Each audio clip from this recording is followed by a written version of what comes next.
urgent weather message. The National Weather Service in Cleveland has issued a severe thunderstorm warning for southeastern Ashtabula County, northern Mahoning County, extreme eastern Portage County, Trumbull County, Crawford County, Pennsylvania, Erie County, Pennsylvania, until 6 p.m. Eastern Standard Time. At 4:55 p.m. Eastern Standard Time, National Weather Service Doppler radar indicated a line of gusty showers and thunderstorms capable of producing damaging winds in excess of 60 miles per hour. These storms were located from near Conneaut to Newton Falls, moving east at 55 miles per hour. Locations impacted include Youngstown, Meadville, Erie, Orwell, Niles, Cortland, Hubbard, Campbell. Seek shelter inside now and stay away from windows.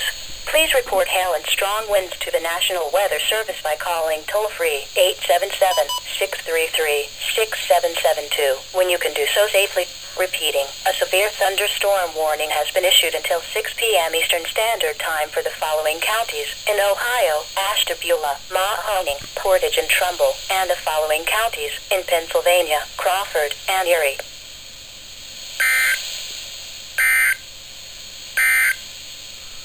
Urgent